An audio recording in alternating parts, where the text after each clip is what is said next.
Assalamualaikum warahmatullahi wabarakatuh. Perkenalkan nama saya pada Nopsi Zainal, NIM 220404502045, Program Studi Bimbingan dan Konseling. Nama kampus Fakultas Ilmu Pendidikan. Komunikasi dalam konseling. Pengertian komunikasi. Komunikasi adalah pertukaran verbal dari pemikiran atau gagasan. Hoben 1954. Komunikasi adalah proses yang melaluinya kita dapat memahami orang lain dan pada gilirannya berusaha untuk dapat dipahami orang lain. Proses itu dinamis, berubah dan berganti secara konstan dalam merespon setiap situasi. Anderson 1953. Macam-macam komunikasi. 1. Komunikasi tatap muka, komunikasi interpersonal, komunikasi kelompok kecil, dan komunikasi kelompok besar. Komunikasi nonverbal dalam konseling. Kinestik, yaitu studi yang mempelajari gerakan anggota tubuh. Proksemik, yaitu studi yang mempelajari posisi tubuh dan jarak tubuh, ruang antar tubuh yang biasanya terjadi ketika seseorang melakukan komunikasi interpersonal.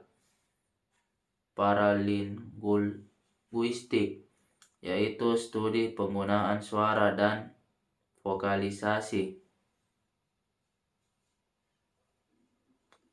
Artifaktual, yaitu merujuk pada segala macam penampilan dari potongan tubuh, kosmetik yang dipakai seperti baju, tas, pangkat, dan atribut-atribut lainnya. Tanda perilaku nonverbal dalam konseling. Senyuman untuk menyatakan sikap menerima, misalnya pada saat menyambut kedatangan konseling. Cara duduk, yaitu untuk menyatakan sikap rileks dan sikap mau memperhatikan, misalnya membungkuk ke depan, duduk agak bersandar. Anggukan kepala untuk menyatakan penerimaan, pengertian juga menyertai kata-kata yang bertujuan menguatkan dan mendukung. Gerak-gerik lengan dan tangan untuk memperkuat apa yang diungkapkan secara verbal. Berdiam diri untuk memberikan kesempatan kepada konseli berbicara secara leluasa, mengatur pikirannya atau menenangkan diri. Bila konseli diam, konselor bisa berdiam diri sebentar.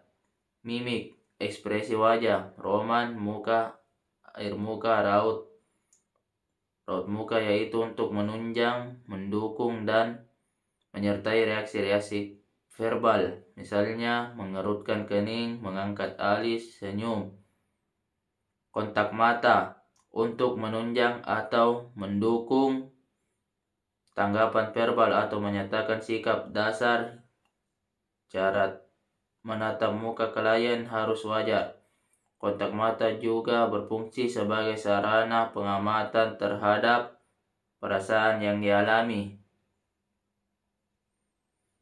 Nada suara, variasi nada suara dan kecepatan bicara untuk menyesuaikan diri dengan ungkapan perasaan konseli. Misalnya konselor berbicara lebih lemah lembut, lambat, lebih cepat, nada suara lebih tinggi atau lebih rendah. Sentuhan untuk menunjang tanggapan verbal dan menyatakan sikap dasar. Kontak fisik antara konselor dan klien secara potensial bisa membahayakan. Disarankan konselor mengendalikan diri dalam menggunakan sentuhan sebagai tanda perhatian dan keprihatinan. Sekian, terima kasih.